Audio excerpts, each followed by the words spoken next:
this is Amy with Flower Moxie, and I have Hope here, and we're going to show you how to build a floral installation on an arch. I'll be showing you how to build it on the arch.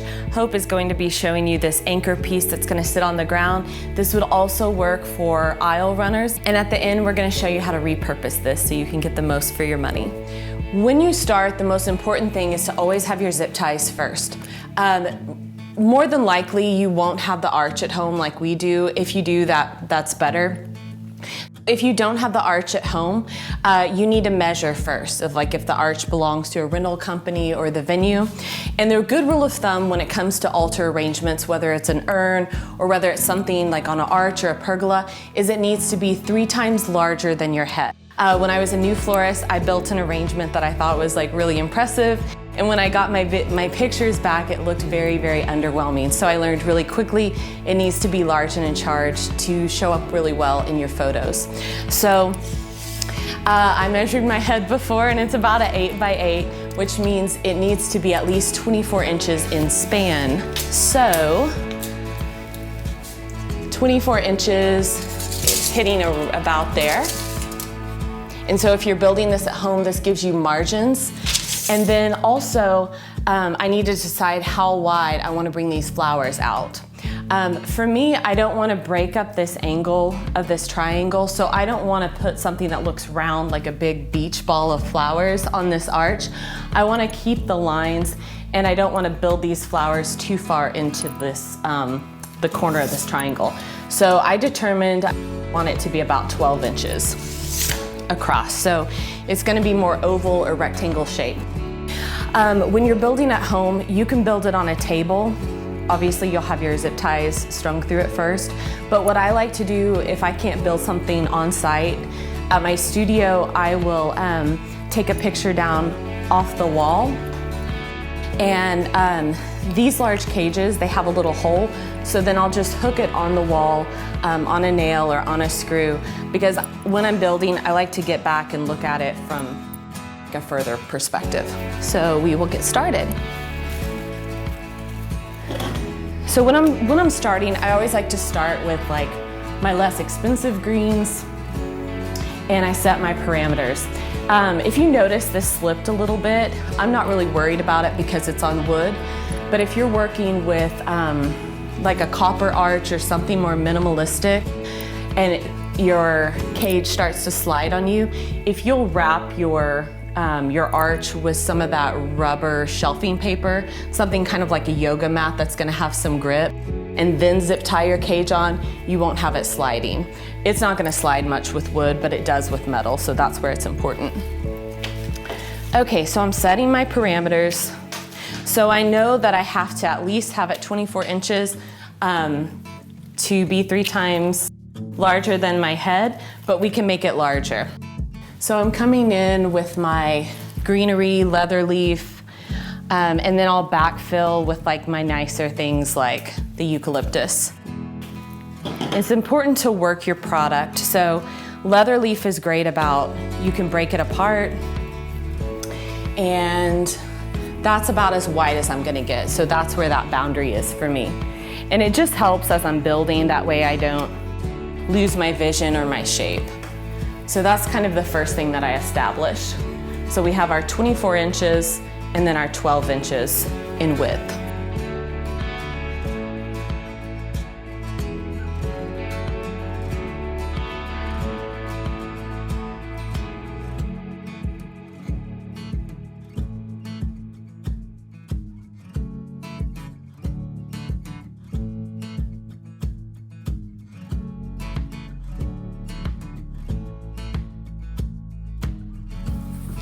So when you're greening this out, I set my parameters, but then I want to start bringing that greenery forward.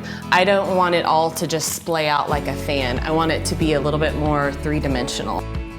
So I'm coming back with this eucalyptus, and I'm having these greens spill out.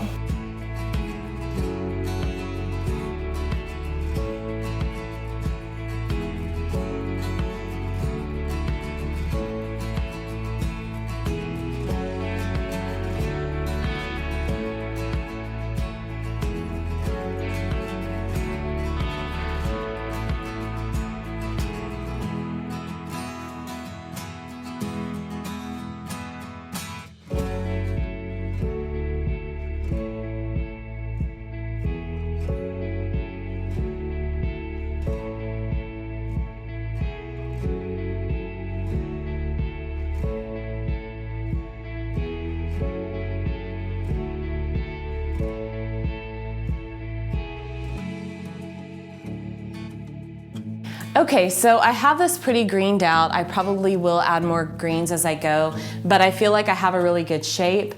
And now I'm gonna come in with some more anchor pieces. So what I have is some pampas grass, and I've broken this down a little bit more just to give you an idea. It can really be large and in charge, and if you get a piece where the stalk is super long, it feels very unnatural to tear something apart, but sometimes it can be a little bit visually weighty, so I'll shorten it a bit. But when you do peel these off, don't throw these away. These are fantastic for like little sprigs for boutonnieres, or in your centerpieces. You can tape it to like a junk stem and pull it to your centerpiece, so just try not to waste anything. Pampas grass is also notorious about shedding, so I don't really worry about it if it's going to be an installation or a centerpiece, but if I'm pulling it into a bridal bouquet, one thing that you can do if you're not into the shedding, like anybody's into anything that sheds, is you can spray it down with some cheap hairspray, and that will keep the plumes from flying away as easily. So I'm going to stick with that rule of 3 that you may or may not have heard me talk about, which is your eye visually likes odd numbers. So if I put 4 in here, it would kind of look weird. So I do 3 or 5, and I feel like after 5, it doesn't really matter. So we're gonna put a lot of the pampas on the bottom arrangement. And like I said, it's more visually weighty. That way I want like that heavier look at the bottom of my arch. I want this to be a little bit more focused with the flowers, so I want to be a little bit more sparingly with that pampas grass. And I'm trying to kind of figure out where I want my placement, because I don't want them really going quite in the same direction.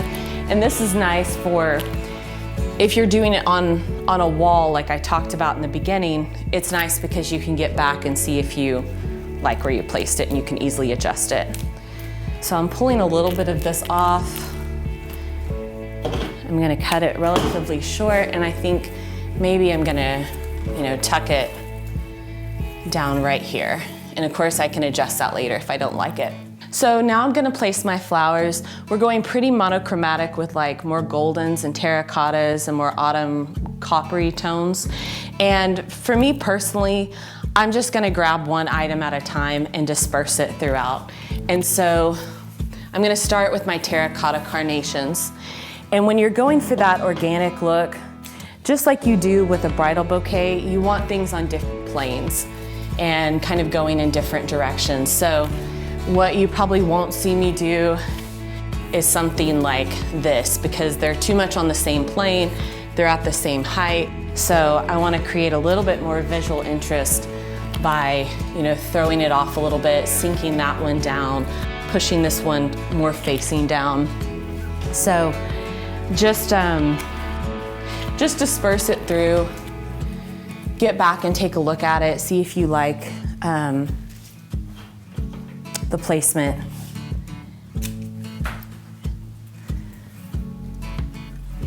And I'm tucking this one back a little bit.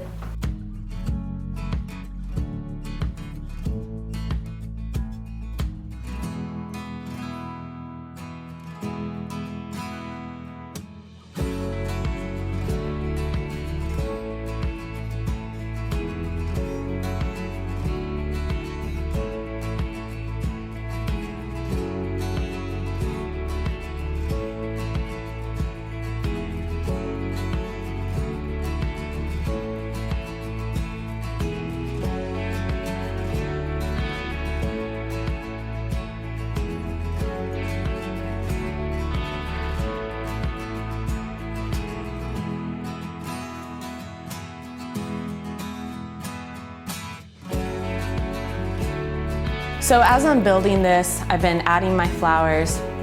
I got back and I have 3 of these golden mustards that I had left over that I'm gonna pop in here. And this is a part that I'm gonna correct, because I got back and I realized these are on the same plane, and because it's such a strong, prominent color, I'm gonna change that guy's placement. But that's what my eye tends to look for, is are they in different places? Are they on the same plane? And I'll slightly adjust it from there.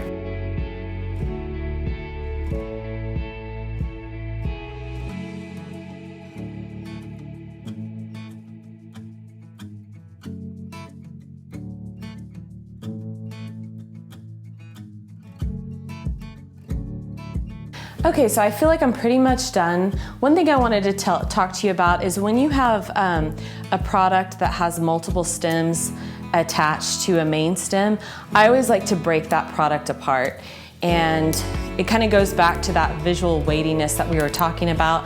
I don't want to put just a big cushion flower or chrysanthemum right in the middle. So you'll see that I've broken it apart, which is a hard thing, like I said, to get used to, because you feel like you're like tearing up something that's like perfectly fine. But then you take this product and you can go back in if it will reach, and you can backfill or just set this aside and use it for boutonnieres, centerpieces, things like that. So now we'll get started on the lower piece. Okay. So we are going to build a floor arrangement for this arch, and the purpose behind this is creating an asymmetrical look with this triangle arch. This works really well for triangle arches specifically because you don't want to cover the entire thing in flowers, most likely. So in this case, we're going to set this one on the floor. I'm building it on a table so that it's a little bit easier to see, but it will be setting flat on the floor, built in this cage, just like the top one. So it's a similar concept in building this because we're going to still fill out the cage with the greenery and the blooms. We want the different heights and variation in the flowers as well. But here we're going to build more upright. So I'm going to start with my greenery. I'm going to use those taller pieces to give it some height and some body to it, and then kind of fill in with some of the smaller ones to just cover my mechanics.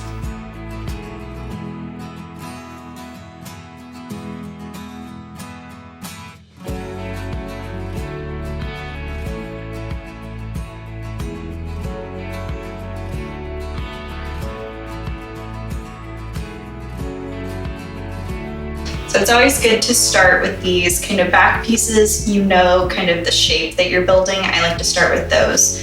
So I can create that shape and then I'll start filling in the rest of it.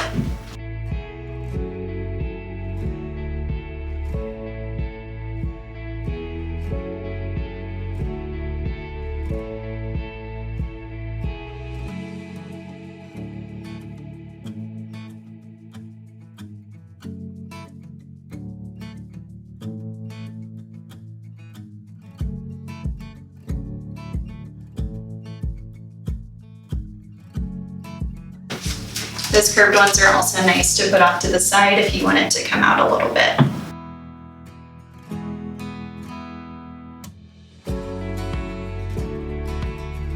Now I'm going to switch to a different type of greenery, give it some texture, some variety in there.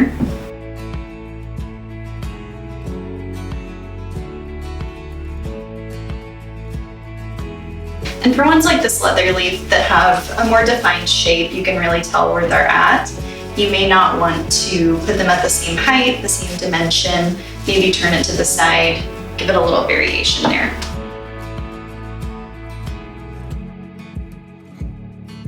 So it's always good to also just take a step back, look at what you've made so far and see kind of where you're missing pieces, where you need to fill in. So I'm going to step back and do that. And obviously you can tell that I'm still missing a lot around the edges, and that's what I'm going to use some of my shorter pieces for because I don't want that coming out really far.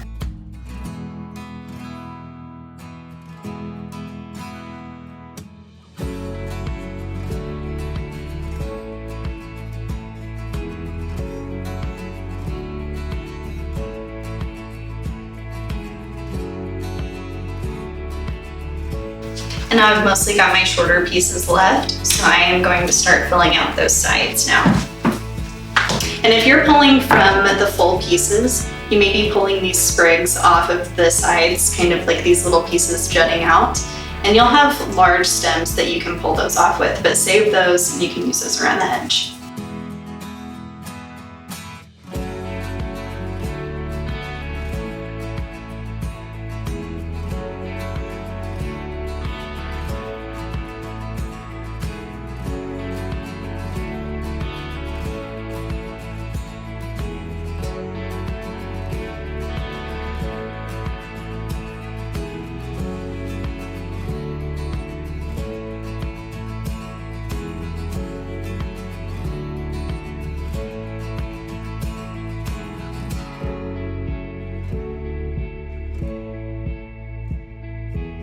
So I've got most of what I can see over here filled out. So I'm going to move to that side. And once again, you just want to take a step back, look at what you've got, look at it from kind of a perspective that the people in your seats are going to be seeing. Most of the time, they're not going to be quite as up close. So you want to take a few steps back and see how it looks there.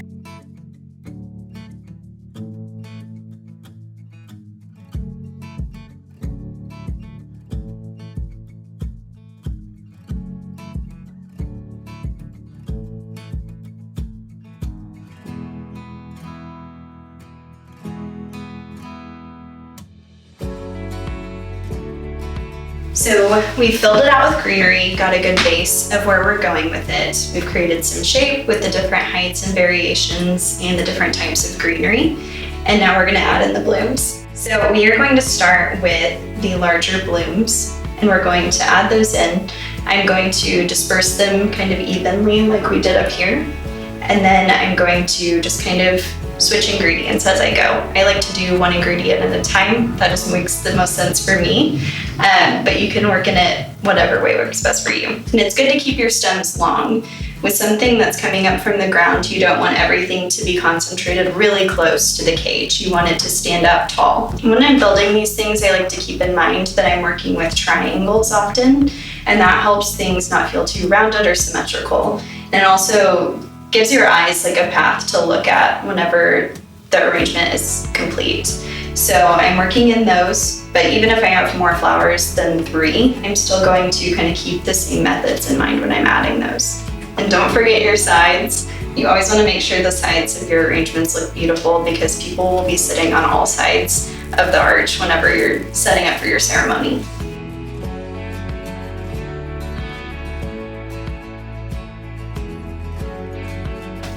I already did it with this one, but you can also reflex the petals on your roses if you want to make them look a little bit larger and stand out, or just create some different texture through here. So by that, we just flip back the petals and it gives it a little different look.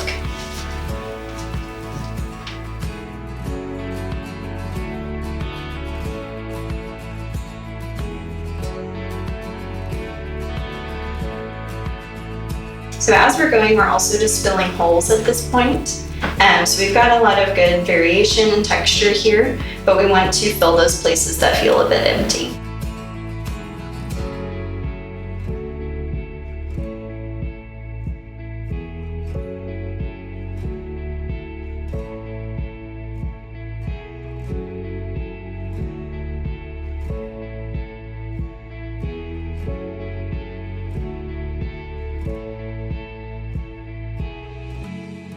Getting these flowers down around the bottom isn't quite as important, but you also don't want that to feel really empty.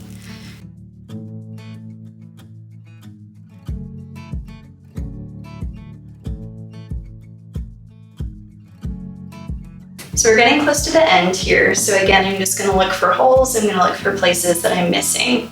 So it feels a little bit like there's a gap up here. So I'm going to fill in that space. And some of this is just open to your preference. If you like the shape that it has, you don't have to keep adding. You can stop anytime that you feel like it works for you.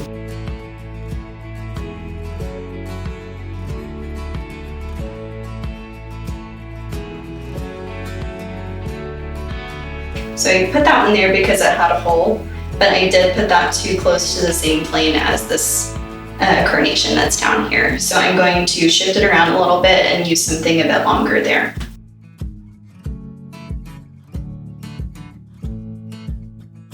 So now it kind of landed in the middle of these, so it's not all at the same height.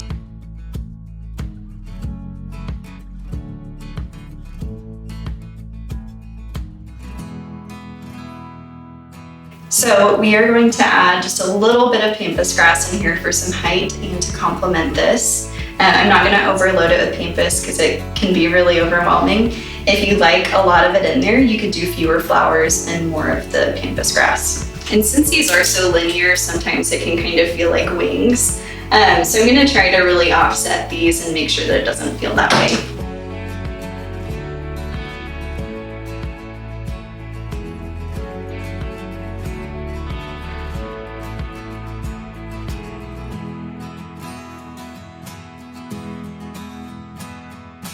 So I'm liking how that's looking. I'm gonna, again, take a step back, see how it looks from further away and see if I like where it's at.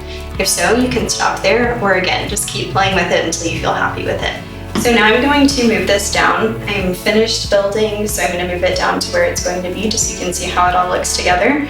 Another tip with just working with this floral foam, likely you will not be able to build it on site, so if you need to re-wet your foam, you can always just pour a little bit of water down in here and get the foam re-wet. And then for moving around purposes, you always want to grab the bottom of it because the flowers obviously are not sturdy and will come out of it. So you want to grab the bottom and you can set it on the ground. And then you can kind of move it into the position that feels right for you. I kind of like it pushed off to the side a little bit to create more space in the middle, but whatever your preference is with the way that it looks together. That is how you will put together your ground arrangement for your arch, or you can also use these arrangements for the beginning of your aisle, for urns instead, or in place of urns in your ceremony setting, and you can use them at the front of a church, whatever you want to use them for. So my favorite thing to do is to repurpose. That way the money goes further, it's less arrangements that you have to build, and that's especially important when you're DIYing your flowers.